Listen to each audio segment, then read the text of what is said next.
la chaîne qui vous édifie. Soko mesana na bolamu ata bazozongisela yo mabe wana est affecté yo te. Mabe wana sala te qu'esprit na yo est changé parce que nga bazosala nga ka mabe nga pe na koma kosala mabe. Non, bien aimé dans le Seigneur, koba na bolamu, koba na yango. Bible le bito yeba ko se pardonner yokela muninga mawa ezala lolenge papa alimbisa biso à travers Jésus. Bisopé. Ceux qui disent à Babi, soyez mes imitateurs comme moi je le suis de Christ. Toye kola Yesu. Batu bazo salé ma bé bazo bomé azol ba papa limbisa bango.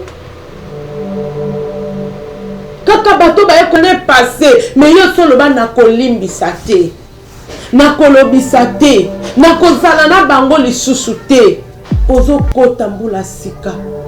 Olingi nzamba salobola moi restaurer vie na yo asalisa yo oyo zo senga na balo sambo nozo kende chaque jour kola pesa yo we au pesa Bible bi bato ina nzambe eza mokuse te ekangami te po yoka lo sambo na biso loboko ne pesa mokuse te po comme sika o biso tozali mais lobi eza nde mabe na biso zo kabola biso na kolo.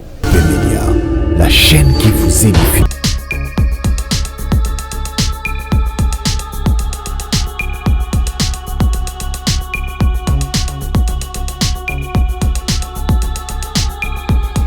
Peuple de Dieu, que Dieu vous bénisse.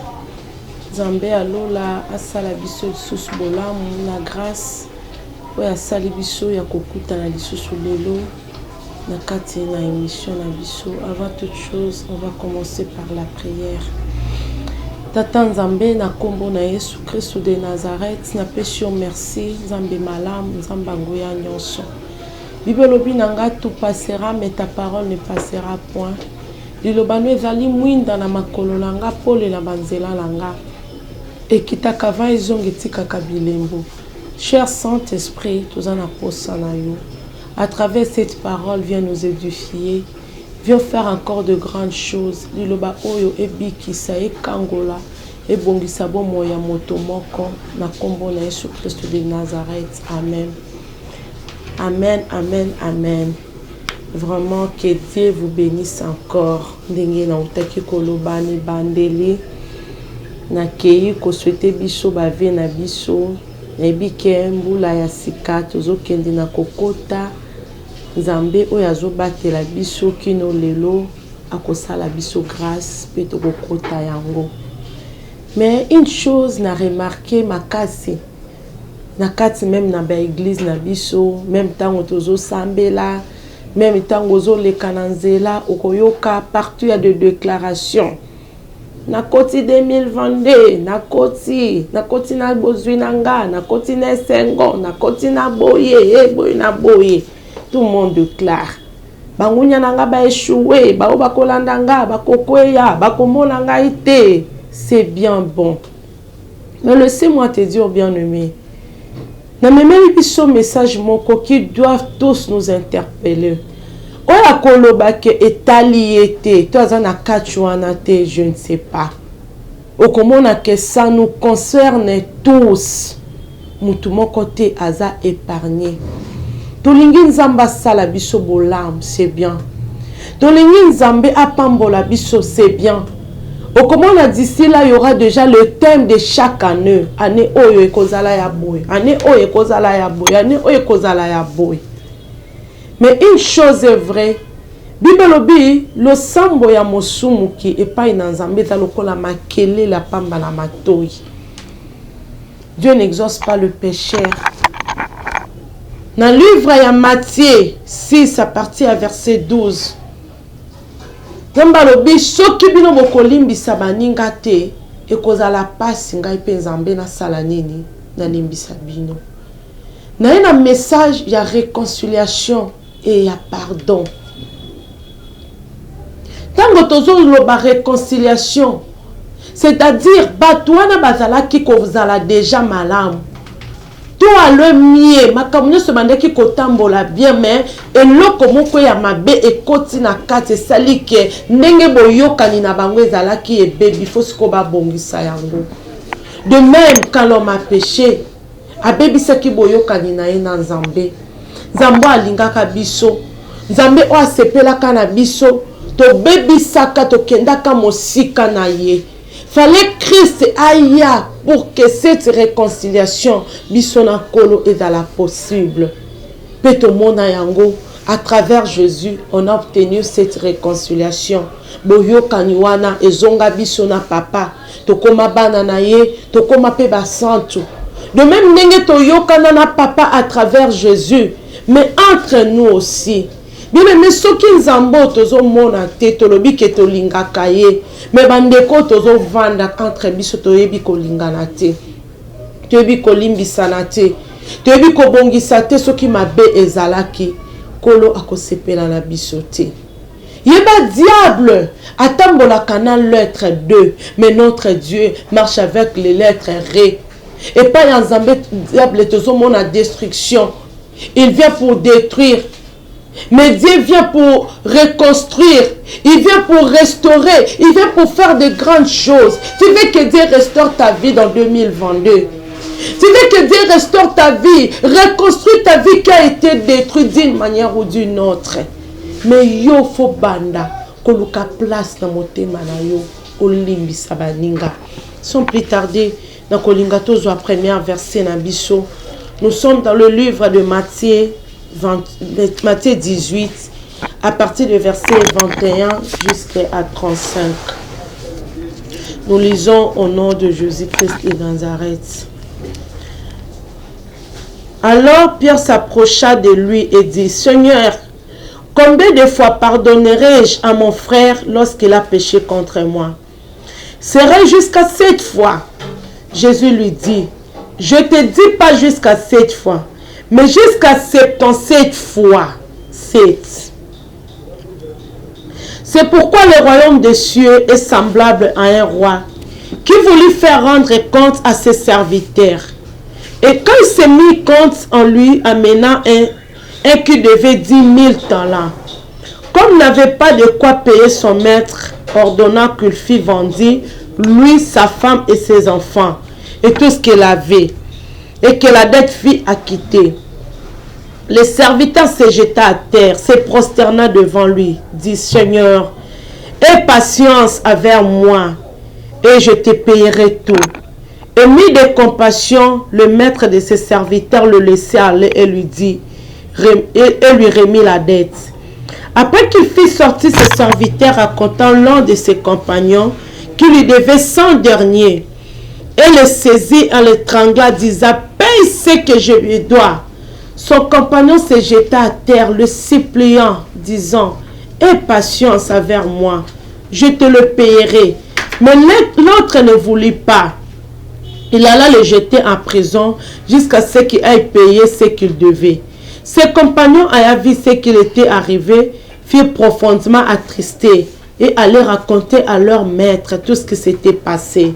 Alors le maître fit appeler ses serviteurs et lui dit, méchant serviteur, je t'avais remis en entier ta dette parce que tu m'avais supplié. Ne devais-tu pas aussi avoir pitié de ton compagnon que j'ai eu pitié de toi? Et son maître irrité le livra au bureau jusqu'à ce qu'il ait passé tout ce qu'il devait. C'est ainsi que mon Père Céleste vous traitera si chacun de vous pardonne à son frère de tout son cœur. Alléluia. Bien aimé, c'est vrai passage de Tangi.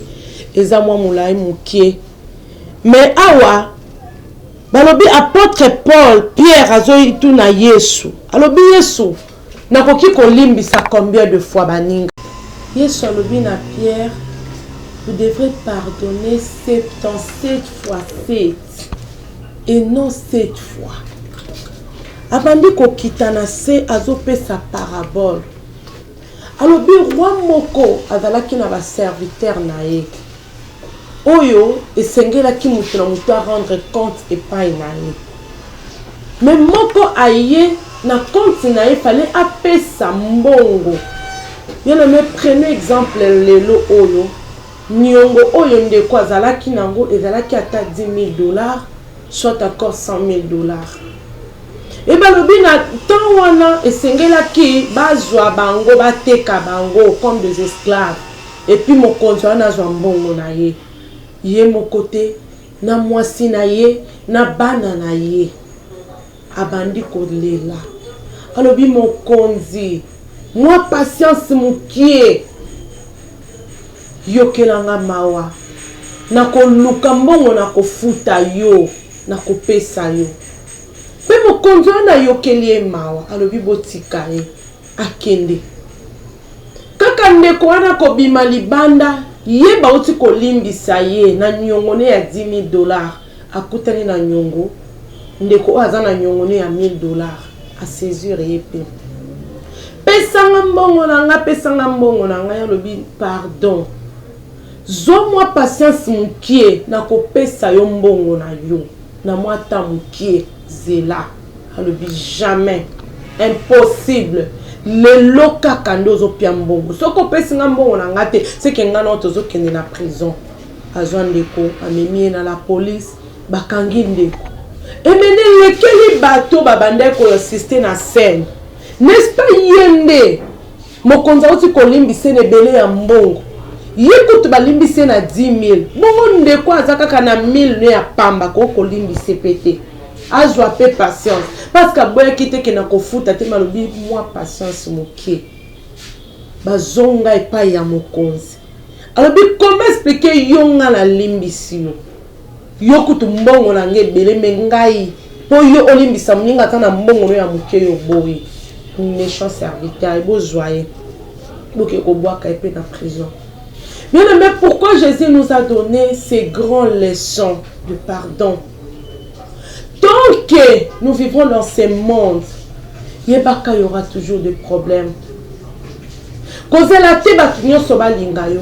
Kozela te batu nyonso bandolo bano malamu. Kozela te batuka oyo sala bolamu bazong selo pe bolamu. Impossible. Aucun moi. Muto asali osali malamu ya oyo azong selo mabe. Muto yo lingi makasi wana nde na suka zo ko décevoir yo. Mokile salami na ba réalité na yango. Mais tant que les enfants de Dieu, nous ne pouvons pas vivre selon la réalité de ce monde. Mais il faut vivre selon la parole de Dieu. Que nous dit la Bible? Yesu senga lobi pardonnez 77 fois 7.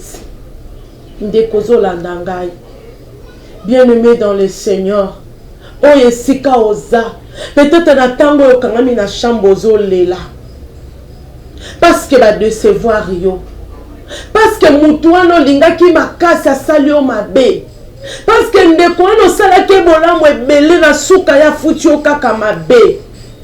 Façon yo bandeko raisonner, mais ndenge bazo zongi solo eza le contraire. Pose une décision. Olobi plus jamais. Na kolimbisa kayete.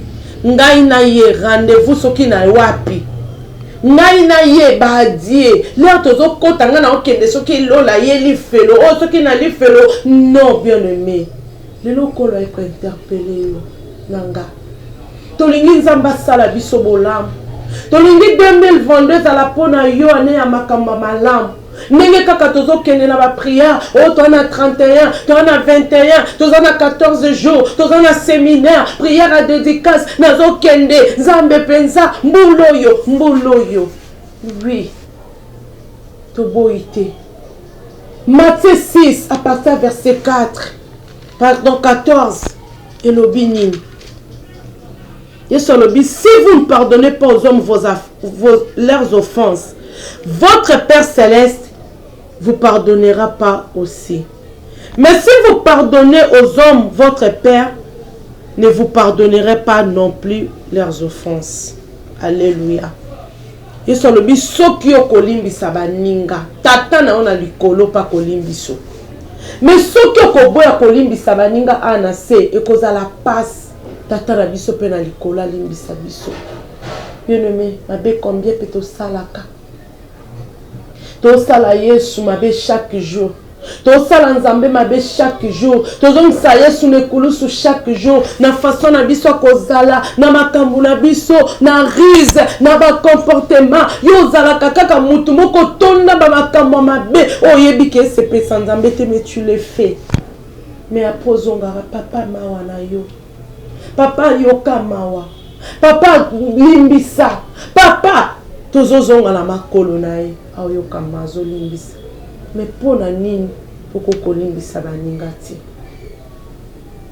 soki ozozelaka bato mpo oyo osalaka malamu mpe basala malamu là oza un bon disciple te tant que toza na monde oyo bien-aimé yeba bato bakonyokolo kaka bakotuka yo bakofinga yo bakochola yo bakoyina yo même ata osali na yo eloko te ana mettre conscience oyeba ke nasali eloko te likambo mpe eza boye te mais bayeba koseli yango balatisi yango mpe chapeau moko ekomi mpe akopesa yango valeur ke eza ndenge wana mais ezala mpona yo occasion tokanga motema libere motema na yo fungola bato nyonso oyo okanga na motema o basala yo mabe mbula oyo mbula eleki des années passées mais yo solo ba nakolimbisa te nakolobisa te nakozala na bango lisusu te ozokota mbula sika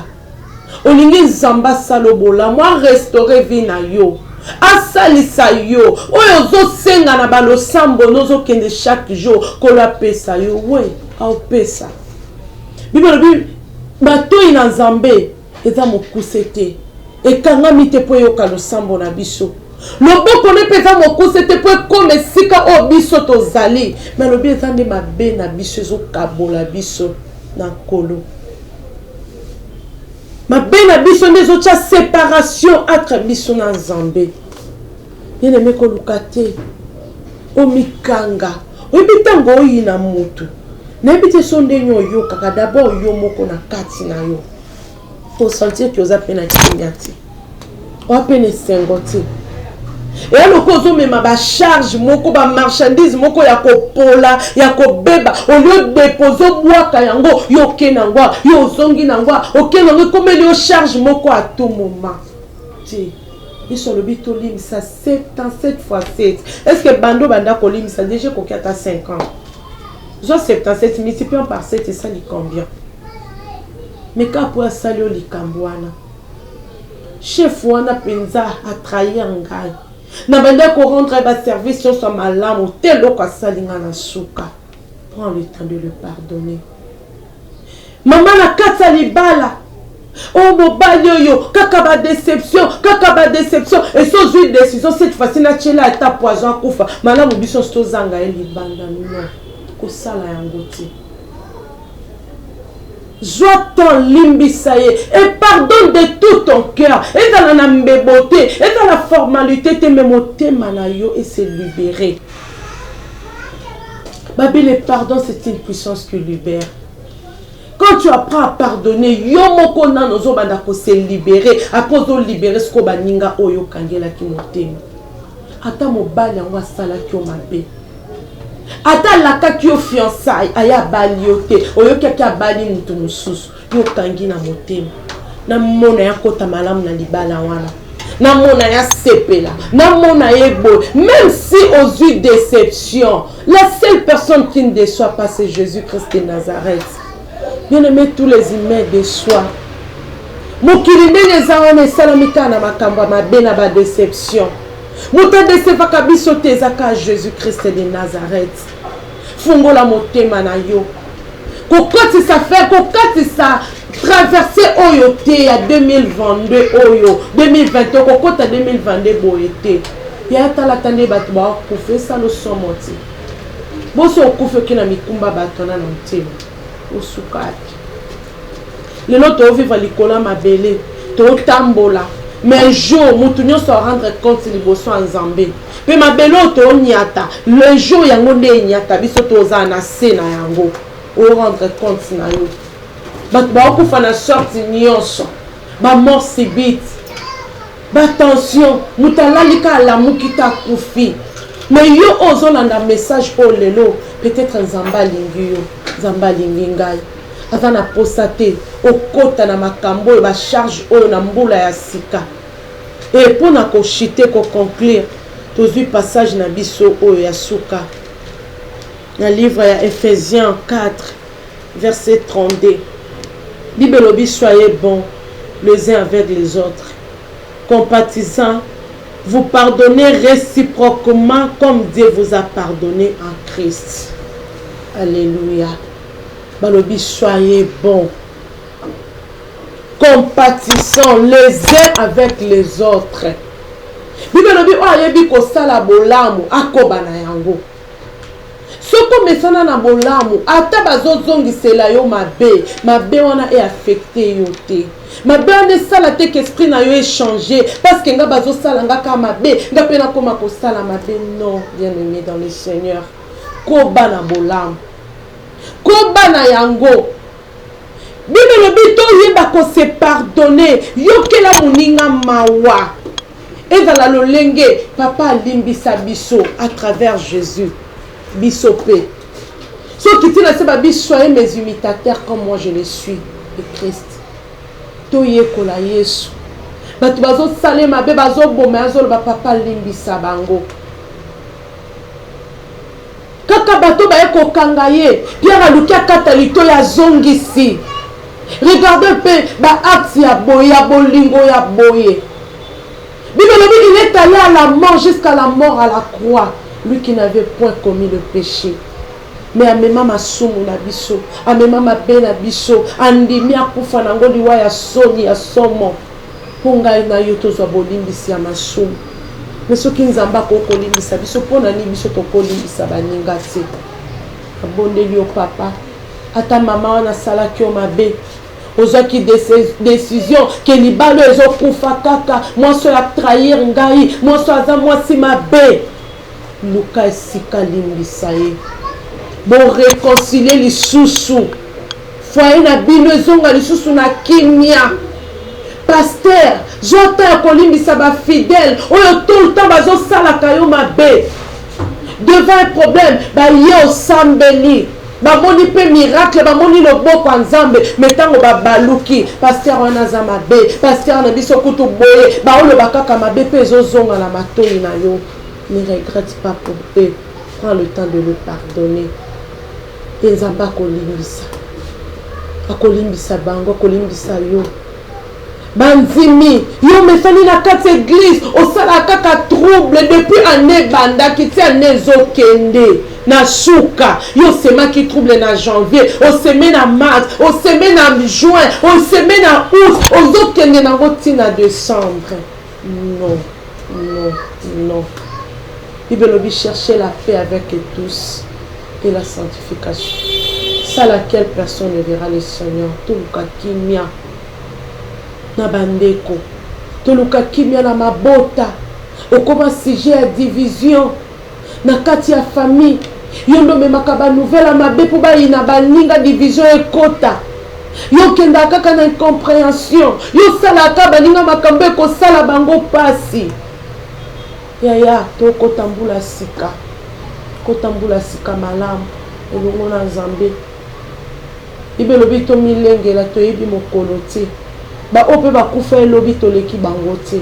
Ba ope ba kufi lelo to leki pe bango te. Basa mayele mibala mayele, basa kitoko mibala kitoko ba okende. Nzamba kalane na somo ya mutu te. So lobi sili biso de photos ala na somo ne pe na nzambe. Duto bom samite manabiso. Kokota 2022 na ba charge abatute. Kokota na unité. Kokota na motemo etondi ba rancœur. Yo sala kaka na ba problème oyina kakaka. Yena linga kete. Finalement olinga nani. Luka espace olimbisa batu. Penzambe na likolo akolimbisa yo. Nyonso eza lokola losambo no oyo sali. Na 2021 nzamba kokiselo na 2022 au monde ya kokokisana. Mais si réellement tu ouvres ton cœur à Dieu et tu prends le temps de pardonner les autres, bien aimé sika ozali na kolinga to sala losambo oyo yo omotema etondaki na pasi po bati bazonyokola yo. libérer bato limbisa. Yo opo mesana kaka yo nde kosala baninga mabe. Zwa décision à ko changer. Senga nzambe bolimbisa. Kende kokuta na pe na bandeko yo sala mabe wana. Bongisa.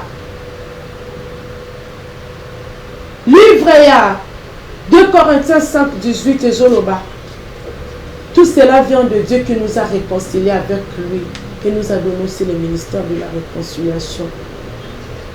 Réconciliation ezaka kateke relation na biso na Nzambe et bonga, mais entre nous aussi. Ninge Éphésiens 4, 32 lobi na biso, tous à la malamu les uns avec les autres, compatissants les uns avec les autres et vous pardonnez réciproquement. Tolimbi sana. Tout le monde a kembo na Nzambe na 2022. Je vais prier. Et si koza sambe la langa, le qu'est-ce passe na motema, atabi minga sala kionini yaya limbi sai. Kende lukaye bo solola, bo bongisa, kinya ekota. Au monde a réellement le beau Nzambe na 2022. Père Céleste, au nom puissant de Jésus-Christ de Nazareth, Papa Toyoki liloba na yo, o interpellé biso nyonso. Toyeba kolimbisa 77 fois 7. Ndenge yo olimbisaka biso. Tozala te lokola ndeko yo balimbisi me ya boyi kolimbisa te ndeko na prison. Mais tozwa ta ya pardonner. Oh cher Saint-Esprit, aide-nous. Bibelobi, dans notre faiblesse, c'est ta grâce qui nous suffit. Aujourd'hui, l'esprit est bien disposé, la chair est faible. C'est vraiment thème qui kosuka vu la réalité. Oh, ils ont les kanakati na ba mukili yo. Mais sunga biso. Sunga ndeko mwasi. Sunga ndeko mobali. Sunga papa mama. Oya yo kililoba oyo. Ata basala ke mabe azwa tan limbisa. Ata tokanga ki batona mitema. A cause de la réalité à mokili. Mais liloba oyo pape simba mitema na biso. Potolingi to mona loboko na yo na 2022. Makambo malamo yo zo la kabiso to simba yango. Balo sambo to mati to mona biyano na ngonde ngozo pesa biso. Merci Jésus. Quand tu es celui qui écoute les prières et tous les hommes viendront à toi. Nandimi a solo yoki po yano libiso. Dans le nom puissant de Jésus-Christ de Nazareth. Amen. Amen. Amen. Que mon Dieu vous bénisse abondamment. Asalabino vraiment bolamu et belé koleka. Moi c'est le pasteur Noëlla Mapanga. Je suis pasteur à l'église Près du Ciel. C'est le ministère international Près du Ciel en sigle, nous disons MICC. Je suis ici sur la commune d'Engaliuma, sur l'avenue Kivu numéro 15. Référence terrain planté. Bien-aimé, tozali wana l'église chaque mardi, na kilti na biso enseignement et chaque vendredi. Tozali wana pe dimanche, na kilti na biso de 8h30 jusqu'à 11h, d'action de grâce. Toujours kende ko clôturer prière na biso to bandaki à 30 jours, to ko clôturer ngo dimanche oyo, to ko sambela na pourquoi à partir à 16h30. Et puis, ce qu'on a kokutana na mosali ya Nzambe na yambaka chaque mardi dans l'église à partir de 12h ti au moins 16h nazo yamba olingi orientation ya Saint-Esprit. Vous avez un problème quelconque que vous avez la prière yaka kokutana na mosali ya Nzambe et le Saint-Esprit est toujours au rendez-vous akozanga te kosala biso bolamu Samba pambola basali na ye, samba pambola chaîne oyo ezopesa biso espace ya koleka kolobana bana na Nzambe vraiment abakisa ebele asala bango bolamu yo pozwaka ta ya kolanda biso kolo azanga te komona yo asala bolamu soki kolo azongi te azondimaka tokokutana lisusu awa ata na 2022.